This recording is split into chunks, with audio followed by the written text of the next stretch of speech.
माननीय श्री सुशील कुमार मोदी जी। उपसभापति महोदय, new Delhi international arbitration centre amendment bill 2021, जिसको लोकसभा ने सर्वसम्मति से पारित किया है, इसके समर्थन में बोलने के लिए मैं खड़ा हुआ हूँ। सभापति महोदय, एक कहावत है, justice delayed is justice denied. अगर न्याय मिलने में विलंब होता है तो इसका मतलब है कि आप लोगों को न्याय पाने से वंचित कर रहे हैं। और सदन को भी मालूम है कि इस समय सुप्रीम कोर्ट के अंदर लगभग 69,000 केसेस पेंडिंग है। देश के सभी अगर हाई कोर्ट को मिला लीजिए तो more than 60 lakh cases are pending with the different high courts of this country. और जो सबऑर्डिनेट कोर्ट्स हैं, जो नीचे के कोर्ट्स हैं, वहाँ 4,29,00,000 केसेस पेंडिंग है। और इसका परिणाम ये हुआ है कि लोगों को न्याय पर से भरोसा कम होता जा रहा है। ये न्याय की प्रक्रिया बड़ी खर्चीली है, बहुत लंबी प्रक्रिया है, कितने वर्ष न्याय मिलने में लगेगा पता नहीं है। जबकि संविधान की धारा 39A कहती है कि सबों को सस्ता और सुलभ न्याय जल्द से जल्द मिलना चाहिए। लेकिन उपसभापति महोदय, जो परंपरागत जो न्याय की व्यवस्था है, जो कोर्ट की पद्धति है, जो लिटिगेशन की व्यवस्था है, इससे निजात, इससे समस्याओं का समाधान कठिन है, मुश्किल है। और हमारी प्राचीन परंपरा रही है कि जब पंचायत व्यवस्था थी, पंच थे, और पंच बैठकर गांव के अंदर चीज़ों का निर्णय कर दिया करते थे। तो इसीलिए आर्बिट्रेशन क्या है? पक्ष आपस में मिलकर विवाद को सुलझाने की जो प्रक्रिया है, यही एक प्रकार का आर्बिट्रेशन है। और कुल जो जिसको कहते हैं विभिन्न प्रकार के विवाद का जो ऑल्टरनेटिव डिस्प्यूट रिजोल्यूशन मैकेनिज्म, वैकल्पिक तरीका क्या है विवाद के सुलझाने का? तो एक तरीका है आर्बिट्रेशन, एक तरीका है कॉन्सिलेशन, एक तरीका मेडिएशन, एक तरीका है निगोसिएशन, और एक जो आज लोक अदालतें जो काम कर रही हैं वह भी और त्वरित न्याय दिलाने का और आपस में दोनों पक्षों की सहमति से विवाद को सुलझाने का, जिसको ऑल्टरनेटिव डिस्प्यूट रिजोल्यूशन मैकेनिज्म कहते हैं, के नाम से जाना जाता है। और आज हम चर्चा कर रहे हैं आर्बिट्रेशन की।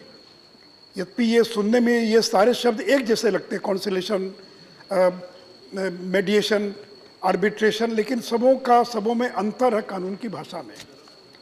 और जस्टिस रमन्ना जब चीफ जस्टिस ऑफ इंडिया थे, उन्होंने एक बार भाषण देते हुए कहा था, arbitration best suited resolution mechanism for commercial world, जिसका भी विवेक जी जिक्र करते। जो व्यापार जगत है, जो वाणिज्यिक जगत है, उसके लिए जो आर्बिट्रेशन है, ये समस्याओं के समाधान करने का सबसे बेहतर तरीका है। To achieve the title of investor friendly destination, operate without much hassle. और अभी जैसा किरण जी ने कहा कि एफडीआई के बाद बड़ी मात्रा में भारत के अंदर विदेशी पूंजी निवेश हो रहा है, बड़ी संख्या में कंपनियां भारत के अंदर पूंजी निवेश कर रही हैं, भारत की कंपनियों के साथ समझौता करके वो पूंजी निवेश करती हैं। तो अगर किसी प्रकार का विवाद हो गया तो सुप्रीम कोर्ट, हाई कोर्ट का इंतजार करने के लिए तैयार नहीं, चूंकि वर्षों लगेंगे। वो चाहते कोई ऐसी प्रक्रिया हो जिससे कि दो कंपनियों के बीच के अंदर का विवाद, कोई कॉन्ट्रैक्ट है उसका विवाद, और आर्बिट्रेशन के माध्यम से और सुलझा लिया जाए। और इसलिए जो आर्बिट्रेशन है, ये एक प्रकार का आपसी सहमति के साथ विवाद को सुलझाना, और जो दोनों पक्ष हैं वो तय करते कितने आर्बिट्रेटर होंगे। और अभी तक, जैसा विवेक जी ने कहा, कि अभी तक जो आर्बिट्रेशन की यहाँ पद्धति है ये एडहॉक है। एडहॉक का मतलब है कि संस्थागत नहीं है, इंस्टीट्यूशनलाइज्ड नहीं है, जिसको किरण रिजिजू जी इस बिल के माध्यम से संस्थागत स्वरूप देने का प्रयास कर रहे हैं। अभी व्यवस्था क्या एडहॉक है? मेरे और आपके बीच दो कंपनियों में विवाद हुआ, हम लोगों ने तय किया कि हम आर्बिट्रेशन में जाएंगे। हम ही लोगों ने मिलकर आर्बिट्रेटर का चयन कर लिया, कहाँ सुनवाई होगी हम ही लोग तय करते हैं, उसकी फ़ी क्या होगी हम लोग तय करते हैं, प्रक्रिया क्या होगी हम लोग तय करते हैं। यह है एडहॉक आर्बिट्रेशन, जिसको प्राइवेट आर्बिट्रेशन भी जो है और कह सकते हैं। और आर्बिट्रेशन का जो निर्णय होता है वो बाध्यकारी होता है, और जैसा विवेक जी ने कहा कि बाध्यकारी अगर नहीं है तो होना चाहिए, नहीं तो फायदा क्या, लेयर पर लेयर लेयर पर लेयर अगर है तो इसका लाभ क्या होगा। इसलिए साधारणतः जो आर्बिट्रेशन का जो निर्णय है, अगर एक बार निर्णय आ गया तो दोनों पक्षों के लिए और वो बाध्यकारी होने चाहिए। और जैसा अभी किरण जी बता रहे थे कि सिंगापुर इस समय दुनिया का सबसे बड़ा आर्बिट्रेशन के सेंटर के रूप में विकसित हो गया है। एक छोटा सा देश, पता नहीं 30 लाख 40 लाख की भी आबादी नहीं होगी, लेकिन भारत नहीं हो पाया और सिंगापुर क्यों हो गया, पेरिस क्यों हो गया, इंग्लैंड क्यों हो गया। दुनिया के बाकी देश आज भारत में भी जो कंपनियां हैं, अगर कोई विवाद होता है तो भारत में वो आर्बिट्रेशन के लिए नहीं जाना चाहती है, वो सिंगापुर जाना चाहती है। और मैं 2-3 बड़े केस, अभी अमेजॉन फ्यूचर ग्रुप का जो विवाद चल रहा है, इसका सुलझाव, इसका विवाद का निपटारा कहाँ होगा, सिंगापुर के अंदर।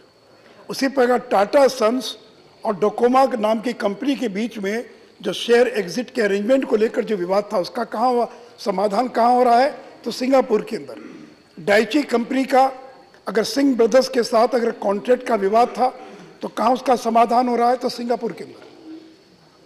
तो सिंगापुर में इस समय एक 153 केसेस जो भारत के सर्वाधिक, जो भारत के डिस्प्यूट्स हैं कॉन्ट्रैक्ट से संबंधित, तो उनका निष्पादन कहाँ हो रहा था, सिंगापुर में हो रहा है। सिंगापुर में 153 कंपनीज जो 2018 में भारत के 12 डिस्प्यूट गए थे, आज वहाँ पर 153 डिस्प्यूट्स जो हैं और वहाँ पर चल रहे हैं। तो इसीलिए कोर्ट की प्रोसीडिंग में लोग जाना नहीं चाहते हैं, लंबा समय लगता है, लंबी प्रक्रिया लगती है। और इस समय देश के अंदर 38 इस प्रकार के संस्थान काम कर रहे हैं। और जैसा मैंने कहा कि एक एडहॉक अरेंजमेंट है, ये किसी संस्था के माध्यम से आर्बिट्रेशन नहीं कराते, किसी इंस्टीट्यूशंस के माध्यम से नहीं, आप और हम मिल गए और दोनों ने मिलकर कोई आर्बिट्रेटर तय कर लिया और वो मिलकर समाधान करता है।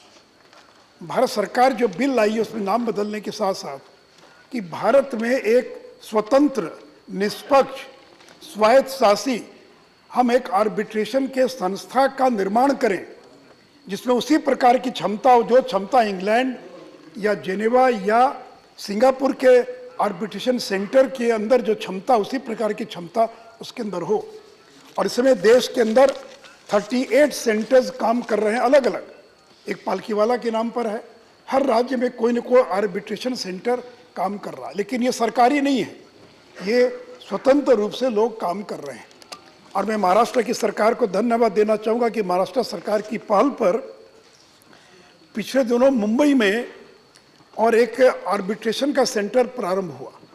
और महाराष्ट्र की सरकार ने एक निर्णय लिया है कि जो भी हमारे कॉन्ट्रैक्ट होंगे महाराष्ट्र के अंदर, उसमें एक क्लॉज होगा कि अगर कोई विवाद होगा तो उसके समाधान के लिए हम सिंगापुर नहीं जाएंगे या दिल्ली नहीं जाएंगे, महाराष्ट्र का जो आर्बिट्रेशन सेंटर है वहीं पर इसका समाधान किया जाएगा। ये कॉन्ट्रैक्ट के क्लॉज के अंदर इसको शामिल किया गया है। और अभी तक 6 महीने के भीतर 75 केसेस की हियरिंग वहाँ पर हो चुकी है। तो मैं सभी राज्यों से भी आग्रह करूँगा उपसभापति महोदय कि जहाँ जहाँ जिन जिन राज्यों में आर्बिट्रेशन के सेंटर हैं, सरकारें भी इसको प्रारंभ करें और यह क्लॉज में डालें कि बाहर जाने के बजाय उनका समाधान जो है और उन्हीं राज्यों के अंदर और हो सकता है। तो लोगों को सिंगापुर, लंदन, पेरिस जाने की और उसमें से आवश्यकता नहीं पड़ेगी। और सती महोदय, हम एक किसको हब के रूप में भारत सरकार एक हब के रूप में विकसित करना चाहती है कि दुनिया के बाकी देशों के भी लोग अपने विवादों का निपटारा करने के लिए जैसे सिंगापुर जाते हैं, वैसे वो भारत में आए, दिल्ली आए और यहीं पर विवादों का निपटारा कर सके। लेकिन इसके लिए उस संस्थान की विश्वसनीयता चाहिए, क्रेडिबिलिटी चाहिए, एक्सपर्ट्स चाहिए, विद्वान लोग चाहिए। आज जो सबसे बड़ी कमी है वो इसी बात की कमी है कि कॉमर्शियल जो आर्बिट्रेशन है उसके सेंटर के रूप में तो हम काम करना प्रारंभ कर रहे हैं, लेकिन हमारे पास एक्सपर्ट्स नहीं है, विश्वस्त लोग नहीं है, जानकार लोग नहीं है। दुनिया की बेस्ट प्रैक्टिसेस को हमने अपने यहाँ इस्तेमाल नहीं किया है। और मैं आदरणीय प्रधानमंत्री जी को धन्यवाद देना चाहूँगा कि इस साल के बजट में भारत सरकार ने घोषणा की है कि गुजरात के अहमदाबाद में जो गिफ्ट सिटी है, गुजरात इंटरनेशनल फिनटेक सिटी, वहाँ पर एक इंटरनेशनल आर्बिट्रेशन सेंटर और इसी वर्ष वहाँ पर प्रारंभ करने का भारत सरकार ने बजट में और ऐलान किया है। तो सती महोदय, कुल मिलाकर जो इस पूरे बिल का जो लबो-लबाब है वो यही है कि आर्बिट्रेशन के माध्यम से समस्याओं का कैसे और समाधान हो सके, और इसके अंदर पार्टीज को इस बात की आज़ादी होती कि वो आर्बिट्रेटर की नियुक्ति की बहाली कर सके। और ये जो संस्था, ये क्या काम करेगी संस्था, जैसे मैंने अभी बताया, अभी तक एडहॉक काम हो रहा है।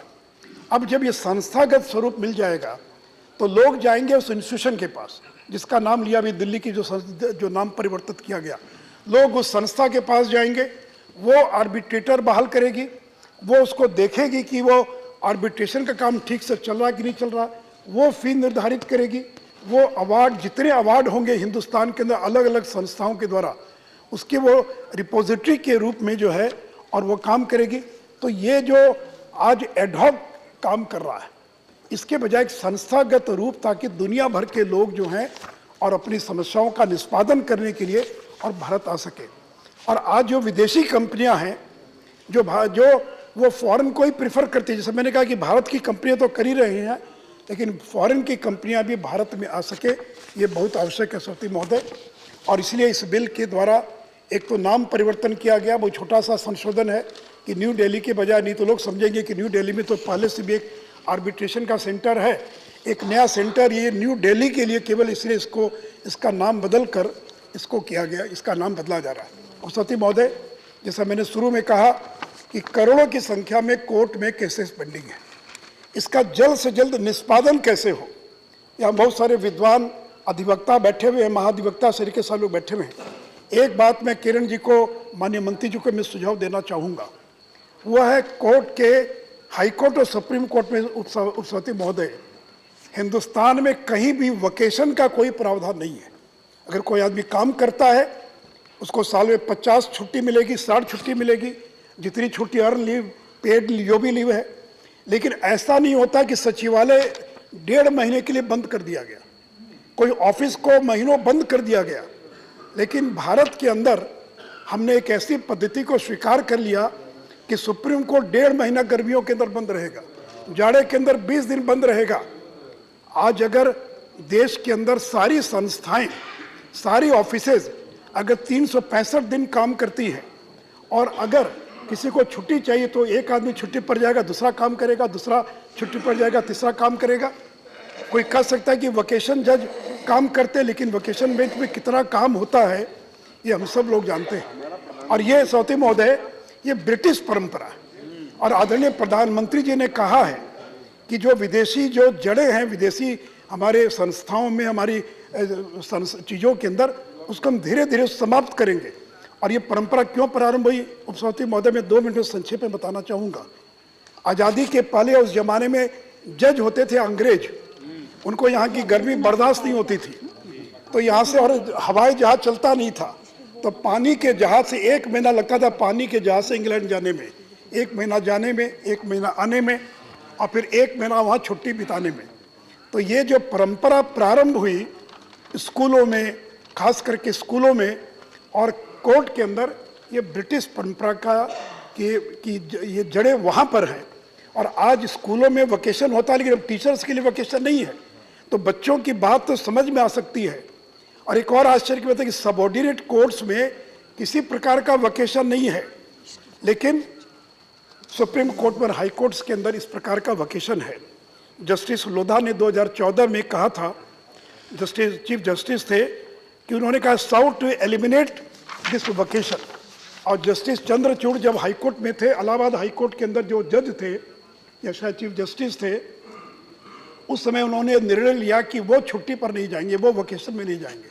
और जस्टिस चंद्रचूड़ जो हैं, उन्होंने वॉलंटरी जो है और छुट्टी पर नहीं गए और काम करते रहे। अभी जस्टिस चंद्रचूड़ सुप्रीम कोर्ट के चीफ जस्टिस हैं। इसे मैं कहना चाहूँगा आपके माध्यम से, वकेट वकेशन, छुट्टियों की छुट्टी करो, छुट्टियों की छुट्टी की आवश्यकता नहीं है। आपको जितनी छुट्टी लेना आप छुट्टी ले, लेकिन छुट्टियों के लिए छुट्टी की आवश्यकता नहीं है। और मैं किरण रिजिजू जी से भी आग्रह करूंगा, बहुत क्रांतिकारी मंत्री हैं, और बहुत सुधार का भी काम कर रहे हैं। तो इस विषय को भी आगे कैसे बढ़ाया जाए इसके बारे में विचार करना चाहिए। इसलिए सभापति महोदय, मुझे लगता है कि सर्वसम्मति से सारा सदन इस बिल को अपना समर्थन देगा, क्योंकि इस बिल के माध्यम से हम पूरे दुनिया के अंदर भारत को एक आर्बिट्रेशन के एक बड़े हब के रूप में विकसित करना चाहते हैं। इन्हीं शब्दों के साथ मैं इस बिल का समर्थन करता हूं। धन्यवाद।